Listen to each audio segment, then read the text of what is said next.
And ಇವಾಗ ನಿಮ್ಮ ಪ್ರಕಾರ ನಾಟಿ ಅವರೇ ಲವ್ ಅಂದ್ರೆ ಏನು? ಲವ್ ಅಂದ್ರೆ ಪ್ರೀತಿ ಮೇಡಮ್. ಪ್ರೀತಿ, ಓಕೆ. ಬಿಕಾಸ್ ಈ ಸಿನಿಮಾದಲ್ಲಿ ಎಲ್ಲೋ ಒಂದು ಕಡೆ ಸ್ಕ್ಯಾಮ್ ಅಂತ, ಪ್ರೀತಿ ಏನಾದರೂ ಸ್ಕ್ಯಾಮ್ ಆಗುತ್ತಾ ಅಂತ. ಬಿಕಾಸ್ ಏನಕ್ಕಂದರೆ ಇವಾಗ ಹೀರೋಗೆ ಕ್ರಿಕೆಟ್ ಅಂದರೆ ತುಂಬ ಹುಚ್ಚಿರುತ್ತೆ, ತುಂಬ ಅಂದರೆ ತುಂಬ ಇಷ್ಟ ಇರುತ್ತೆ. ಜೊತೆಗೆ ಇಬ್ಬರು ಹೀರೋಯಿನ್ಸ್ಗಳಿರ್ತಾರೆ. ತಂದೆ ಬಂದ್ಬಿಟ್ಟು ತುಂಬ ಸ್ಟ್ರಿಕ್ಟ್ ಫಾದರು.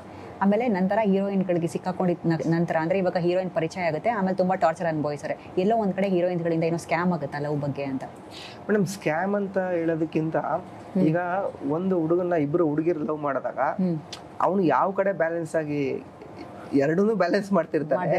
ಅಂದ್ರೆ ಈ ಕಡೆನೂ ಹೋಗಲ್ಲ, ಆ ಕಡೆನೂ ಹೋಗಲ್ಲ, ಜೊತೆಗೆ ಅಪ್ಪನ ಭಯ ಬೇರೆ. ಹೌದು. ಇದ್ರ ಮಧ್ಯದಲ್ಲಿ ಏನ್ ಮಾಡ್ಬೇಕು ಅಂತ ಗೊತ್ತಾಗದೆ ಕನ್ಫ್ಯೂಸ್ ಆಗಿ ಫ್ರೆಂಡ್ ಹತ್ರ ಐಡಿಯಾ ಕೇಳ್ತಾನೆ, ಇದಕ್ಕೆ ಏನ್ ಮಾಡ್ಲಿ, ನಾನು ಈ ತರ ತಗಲಾಕೊಂಡ್ಬಿಟ್ಟಿದೀನಿ, ಇವಳು ಬಿಡ್ತಿಲ್ಲ ಅವಳು ಬಿಡ್ತಿಲ್ಲ, ಹೋಗ್ಲಿ ಆಯ್ತು ಲವ್ ಮಾಡೋ. ಲವ್ ಮಾಡೋದು ನಮ್ಮಪ್ಪ ಸಾಯಿಸ್ತಾರೆ ಕಣೋ, ನಾನು ಏನೋ ಮಾಡೋದು, ಊಟದಲ್ಲೇ ವಿಷ ಹಾಕ್ಬಿಟ್ಟು ಸಾಯಿಸ್ಬಿಡ್ತಾರೆ. ಈ ತರ ಒಂದು ಪ್ರೆಷರ್ ಕ್ರಿಯೇಟ್ ಆಗುತ್ತೆ. ಸೊ ಫೈನಲ್ ಅವ್ನು ಯಾರ ಕಡೆ ಹೋಗ್ತಾನೆ, ಅವನು ಅಂದ್ರೆ ಇಬ್ರು ಹುಡುಗಿರಲ್ಲಿ ಅವ್ನು ಫೈನಲ್ ಯಾರಿಗೆ ಸಿಗ್ತಾರೆ ಅನ್ನೋದು ಸಿನಿಮಾ ನೋಡಬೇಕು.